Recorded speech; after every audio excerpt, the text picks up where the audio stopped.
రాజుల మొదటి గ్రంథము 21వ అధ్యాయము. ఈ సంగతులైన తరువాత యెజ్రెయేలులో షోమ్రోను రాజైన ఆహాబు నగరును ఆనుకుని యెజ్రెయేలు వాడైన నాబోతునకు ఒక ద్రాక్ష తోట కలిగి ఉండగా ఆహాబు నాబోతును పిలిపించి, నీ ద్రాక్ష తోట నా నగరును ఆనుకుని ఉన్నది గనుక అది నాకు కూర తోటకిమ్ము. దానికి ప్రతిగా దానికంటే మంచి ద్రాక్ష తోట నీకు ఇచ్చేదను, లేదా నీకు అనుకూలమైన ఎడల దానిని క్రయమునకిమ్మని అడిగాను.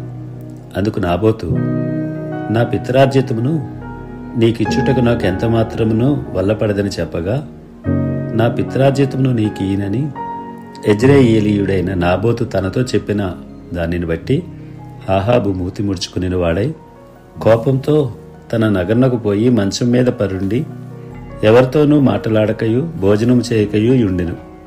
అంతటా అతని భార్య అయిన యెజబెలు వచ్చి, నీవు మూతి ముడుచుకుని వాడవై భోజనం చేయక యుండెదివేమని అతనిని అడుగగా, అతడు ఆమెతో ఇట్లనెను, నీ ద్రాక్ష తోటను క్రయమునకు నాకిమ్ము, లేక నీకు అనుకూలమైన ఎడలా దానికి వారుగా మరి ఒక ద్రాక్ష తోట నీకు ఇచ్చేదనని యెజ్రెయేలీయుడైన నాబోతుతో నేను చెప్పగా, అతడు, నా ద్రాక్ష తోట నీకీనెను. అందుకు అతని భార్య అయిన యెజబెలు, ఇశ్రాయేలులో నీవిప్పుడు రాజ్య పరిపాలనము చేయట్లేదా? లేచి భోజనం చేసి మనసులో సంతోషముగా ఉండుము. నేనే యెజ్రెయేలీయుడైన నాబోతు ద్రాక్ష తోట నీకు ఇప్పించేదనని అతనితో చెప్పి ఆహాబు పేరట తాకీదు వ్రాయించి అతని ముద్రతో ముద్రించి ఆ తాకీదును నాబోతు నివాసం చేయుచున్న పట్టణపు పెద్దలకును సామంతులకును పంపెను. ఆ తాకీదులో వ్రాయించినదేమనగా, ఉపవాస దినము జరగవలనని మీరు చాటించి నాబోతును జనుల ఎదుట నిలవబెట్టి, నీవు దేవునిని రాజుని దూషించితివని అతని మీద సాక్ష్యము పలుకుటకు పనికిమాలిన 2 మనుషులను సిద్ధపరచుడి. తీర్పైన మీదట అతని బయటికి తీసుకుని పోయి రాళ్లతో చావుగొట్టుడి. అతని పట్టణపు పెద్దలను పట్టణమందు నివసించు సామంతులను యెజబెలు తమకు పంపిన తాకీదు ప్రకారముగా జరిగించింది. ఎట్లనుగా వారు ఉపవాస దినము చాటించి నాబోతును జనుల ఎదుట నిలబెట్టిరి. అప్పుడు పనికిమాలిన 2 మనుషులు సమాజంలో ప్రవేశించి అతని ఎదుట కూర్చుండి, నాబోతు దేవునిని రాజును దూషించినని జనుల సమక్షమున నాబోతు మీద సాక్ష్యం పలుకగా, వారు పట్టణం బయటికి అతన్ని తీసుకుని పోయి రాళ్లతో చావుగొట్టిరి. నాబోతు రాతి దెబ్బల చేత మరణమైనని వారు యెజబెలునకు వర్తమానం పంపగా, నాబోతు రాతి దెబ్బల చేత మరణమైనని యెజబెలు విని, నాబోతు సజీవుడు కాడు, అతడు చనిపోయిన గనుక నీవు లేచి యెజ్రెయేలీయుడైన నాబోతు క్రయమునకు నీకియ నొల్లకపోయినా అతని ద్రాక్ష తోటను స్వాధీనపరచుకునుమని ఆహాబుతో చెప్పెను. నాబోతు చనిపోయినని ఆహాబు విని లేచి యెజ్రెయేలీయుడైన నాబోతు ద్రాక్ష తోటను స్వాధీనపరచుకునబోయెను. అప్పుడు యెహోవా వాక్కు తిష్బీయుడైన ఏలియాకు ప్రత్యక్షమై ఇలాగు సెలవిచ్చెను, నీవు లేచి షోమ్రోనులోనున్న ఇశ్రాయేలు రాజైన ఆహాబును ఎదుర్కొనుటకు బయలుదేరుము. అతడు నాబోతు యొక్క ద్రాక్ష తోటలో ఉన్నాడు. అతడు దానిని స్వాధీనపరచుకొనబోయిను.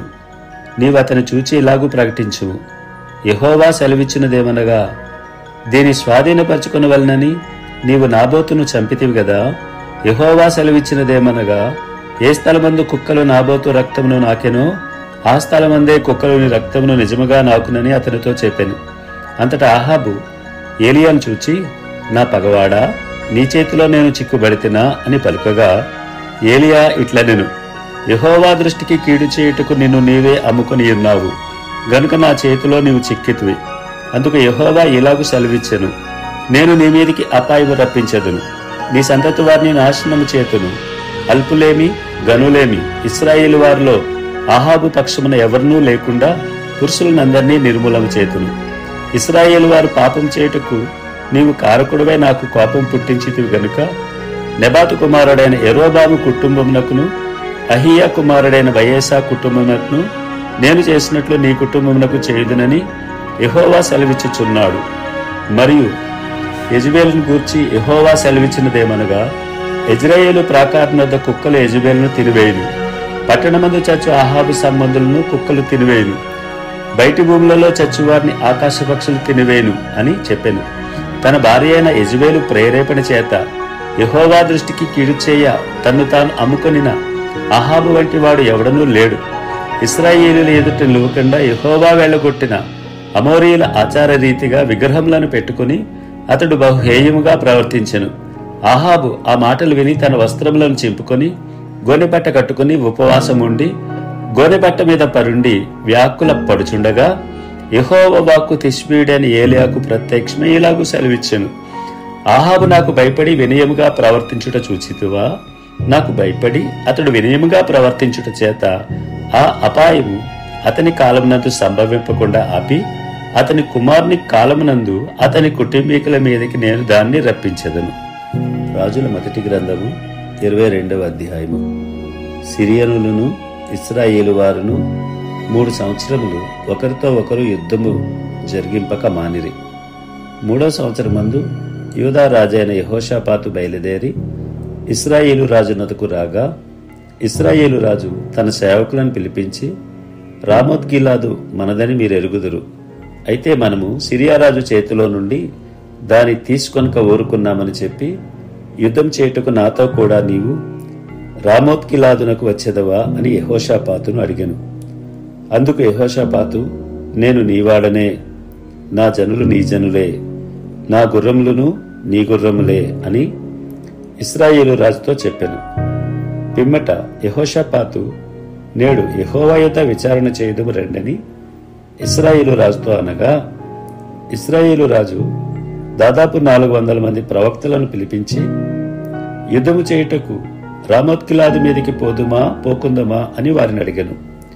అందుకు యెహోవా దానిని రాజైన నీ చేతికి అప్పగించును గనుక పొండని వారు చెప్పిరి. గాని యెహోషాపాతు, విచారణ చేయుటకై వీరు తప్ప యెహోవా ప్రవక్తలలో ఒకడైనను ఇక్కడ లేడా అని అడిగెను. అందుకు ఇశ్రాయేలు రాజు, ఇమ్లా కుమారుడైన మీకాయా అని ఒకడున్నాడు, అతని ద్వారా మనము యెహోవా యొద్ద విచారణ చేయవచ్చును. గాని అతడు నన్ను గూర్చి మేలు ప్రకటింపక కీడే ప్రకటించును గనుక అతని యందు నాకు ద్వేషము కలదని యెహోషాపాతుతో అనగా, యెహోషాపాతు, రాజైన మీరు అలాగనవద్దనెను. అప్పుడు ఇశ్రాయేలు రాజు తన పరివారంలో ఒకరిని పిలిచి, ఇమ్లా కుమారుడైన మీకాయాను శీఘ్రముగా ఇక్కడికి రప్పించుమని సెలవిచ్చెను. ఇశ్రాయేలు రాజును యూదా రాజు యెహోషాపాతును రాజవస్త్రములు ధరించుకుని సోమ్రోను గవిని దగ్గరనున్న విశాల స్థలమందు గద్దెల మీద ఆసీనులై ఉండి ప్రవక్తలందరూ వారి సమక్షమందు ప్రకటన చేయుచుండగా, కెనైనా కుమారుడైన సిద్కియా ఇనుప కొమ్ములు చేయించుకుని వచ్చి, వీటి చేత నీవు సిరియన్లను పొడిచి నాశనం చేతువని యెహోవా సెలవిచ్చుచున్నాడని చెప్పాను. ప్రవక్తలందరూ ఆ చొప్పుననే ప్రకటన చేయుచు, యెహోవా రామోత్ గిలాదును రాజువైన నీ చేతికి అప్పగించును గనుక నీవు దాని మీదకి పోయి జయమందుదు అని చెప్పిరి. మీకాయాను పిలువబోయిన దూత, ప్రవక్తలు ఏకముగా రాజుతో మంచి మాటలు పలుకుచున్నారు గనుక నీ మాట వారి మాటకు అనుకూలపరచుమని అతనితో చెప్పగా, మీకాయా, యెహోవా నాకు సెలవిచ్చినదేదో ఆయన జీవం తోడు నేను దానినే పలుకుదునెను. అతడు రాజునొద్దకు వచ్చినప్పుడు రాజు, మీకాయా, నీవేమందు? యుద్ధం చేయుటకు మేము రామోత్ గిలాదు మీదికి పోకుందమా అని అడుగగా అతడు, యెహోవా దానిని రాజువైన నీ చేతికి నప్పగించును గనుక నీవు దాని మీదకి పోయి జయముందుదు అని రాజుతో అనెను. అందుకు రాజు, నీ చేత ప్రమాణం చేయించి యెహోవా నామమును బట్టి నిజమైన మాటలే నీవు నాతో పలుకవలసినదని నేనెన్ని మారు నీతో చెప్పి తిని అని రాజు సెలవీయగా, అతడు, ఇశ్రాయేలులందరూ కాపర్లేని గొర్రెల వలెనే కొండల మీద చెదిరి ఉండుట నేను చూచితిని. వారికి యజమానుడు లేడు, ఎవరింటికి వారు సమాధానంగా వెళ్ళవలసినదని యెహోవా సెలవిచ్చెను అని చెప్పెను. అప్పుడు ఇశ్రాయేలు రాజు యెహోషాపాతును చూచి, ఇతడు నన్ను గూర్చి మేలు పలకక కీడే ప్రవచించునని నేను నీతో చెప్పలేదా అనగా, మీకాయా ఇట్లనెను, యెహోవా సెలవిచ్చిన మాట ఆలకించుము. యెహోవా సింహాసనాసీనుడై ఉండగా పరలోక సైన్యమంతయు ఆయన కుడి పార్శ్వమునను ఎడమ పార్శ్వమునను నిలిచియుండుట నేను చూచితిని. ఆహాబు రామోత్ గిలాదు మీదకి పోయి అక్కడ ఓడిపోవునట్లుగా ఎవడు అతనిని ప్రేరేపించినని యెహోవా సెలవీయగా, ఒకడు ఈ విధముగాను మరియొకడు ఆ విధముగాను యోచన చెప్పుచుండిరి. అంతలో ఒక ఆత్మ ఎదుటికి వచ్చి యెహోవా సన్నిధిని నిలవబడి, నేను అతనిని ప్రేరేపించదనగా, యెహోవా, ఏ ప్రకారము నీవు అతన్ని ప్రేరేపించుదువని అతనిని అడిగాను. అందుకు అతడు, నేను బయలుదేరి అతని ప్రవక్తల నోట అబద్ధమాడ ఆత్మగా ఉందునని చెప్పగా, ఆయన, నీవు అతన్ని ప్రేరేపించి జయం నొందుదువు, పోయి ఆ ప్రకారం చేయమని అతనికి సెలవిచ్చాను. యెహోవా నిన్ను గూర్చి కీడు యోచించి నీ ప్రవక్తల నోట అబద్ధమాడు ఆత్మను ఉంచి ఉన్నాడు. మీకాయా ఇట్లనగా, కెనైనా కుమారుడైన సిద్కియా అతని దగ్గరకు వచ్చి, నీతో మాట్లాడుటకు యెహోవా ఆత్మ నా యొద్ద నుండి ఏ వైపుగా పోయినని చెప్పి మీకాయను చెంప మీద కొట్టెను. అందుకు మీకాయా, దాగుకొనుటికై నీవు ఆయా గదుల్లోనికి చొరబడినాడు, అది నీకు తెలియవచ్చునని అతనితో చెప్పెను. అప్పుడు ఇశ్రాయేలు రాజు మీకాయాను పట్టుకుని తీసుకుని పోయి పట్టణపు అధికారి అయిన ఆమోనునకును రాజకుమారుడైన యోవాసునకును అప్పగించి బందీగృహంలో ఉంచి, మేము క్షేమముగా తిరిగి వచ్చే వరకు అతనికి కష్టమైన అన్నము నీళ్లు ఇయుడని ఆజ్ఞ ఇచ్చాను. అప్పుడు మీకాయ ఇలాగూ చెప్పెను, సకల జనులారా నా మాట ఆలకించుడని చెప్పెను. రాజువైన నీవు ఏమాత్రమైనను క్షేమముగా తిరిగి వచ్చిన ఎడల యెహోవా నా చేత పలుకలేదు. ఇశ్రాయేలు రాజును యూదా రాజుగు యెహోషాపాతును రామోత్గిలాదు మీదికి పోవచుండగా, ఇశ్రాయేలు రాజు, నేను మారువేషం వేసుకుని యుద్ధంలో ప్రవేశించెదను, నీవైతే నీ వస్త్రములు ధరించుకుని ప్రవేశించుమని యెహోషాపాతుతో చెప్పి మారువేషం వేసుకుని యుద్ధమందు ప్రవేశించెను. సిరియా రాజు తన రథముల మీద అధికారులైన 32 అధిపతులను పిలిపించి, అల్పులతోనైనను గనులతోనైనను మీరు పోట్లాడవద్దు, ఇశ్రాయేలు రాజుతో మాత్రమే పోట్లాడుడని ఆజ్ఞ ఇచ్చి ఉండగా, రథాధిపతులు యెహోషాపాతును చూచి, ఇతడే ఇశ్రాయేలు రాజు అనుకుని అతనితో పోట్లాడుటకు అతని మీదికి వచ్చిరి. యెహోషాపాతు కేకలు వేయగా రథాధిపతులు అతడు ఇశ్రాయేలు రాజు కానట్టు గుర్తుపట్టి అతన్ని తరుముట మానివేసిరి. పిమ్మట ఒకడు తన విల్లు తీసి గురి చూడకయే విడువగా అది ఇశ్రాయేలు రాజుకు కవచపు కీలు మధ్యను తగిలెను. గనుక అతడు, నాకు గాయమైనది, రథము త్రిప్పి సైన్యములో నుండి నన్ను అవతలకు తీసుకుని పొమ్మని తన సారథితో చెప్పెను. నాడు యుద్ధము బలముగా జరుగుచున్నప్పుడు రాజును సిరియన్ల ఎదుట అతని రథం మీద నిలబెట్టిరి. అస్తమయమందు అతడు మరణమాయెను. తగిలిన గాయములో నుండి అతని రక్తము కారి రథములో మడుగు కట్టెను. సూర్యాస్తమయ సమయమందు దండువారందరూ తమ తమ పట్టణములకును దేశములకును వెళ్లిపోవచ్చునని ప్రచురమాయెను. ఈ ప్రకారము రాజు మరణమై సోమ్రోనునకు కొనిపోబడి సోమ్రోనులో పాతిపెట్టబడెను. వేశ్యలు స్నానము చేయుచుండగా ఒకడు ఆ రథమును సోమ్రోను కొలంలో కడిగినప్పుడు యెహోవా సెలవిచ్చిన మాట చొప్పున కుక్కలు వచ్చి అతని రక్తమును నాకెను. ఆహాబు చేసిన ఇతర కార్యములను గూర్చి, అతడు చేసిన దానినంతటిని గూర్చి, అతడు కట్టించిన దంతపు ఇంటిని గూర్చి, అతడు కట్టించిన పట్టణములను గూర్చి ఇశ్రాయేలు రాజుల వృత్తాంతముల గ్రంథమందు వ్రాయబడి ఉన్నది. ఆహాబు తన పితరులతో కూడా నిద్రించగా అతని కుమారుడైన అహజ్యా అతనికి మారుగా రాజాయెను. ఆసా కుమారుడైన యెహోషాపాతు ఇశ్రాయేలు రాజైన ఆహాబు ఏలుబడిలో 4వ సంవత్సరమందు యూదాను ఏలనారంభించెను. యెహోషాపాతు ఏలనారంభించినప్పుడు అతడు 35 ఏండ్ల వాడై యెరూషలేములో 25 ఏండ్లు ఏలెను. అతని తల్లి పేరు అజూబా, ఆమె సిలిహీ కుమార్తె అయి ఉండెను. అతడు తన తండ్రి అయిన ఆసా యొక్క మార్గములన్నిటినీ అనుసరించి యెహోవా దృష్టికి అనుకూలముగా ప్రవర్తించుచూ వచ్చెను. అయితే ఉన్నత స్థలములను తీసివేయలేదు. ఉన్నత స్థలములలో జనులు ఇంకనూ బలులు అర్పించుచు ధూపం వేయుచు నుండిరి. యెహోషాపాతు ఇశ్రాయేలు రాజుతో సంధి చేసెను.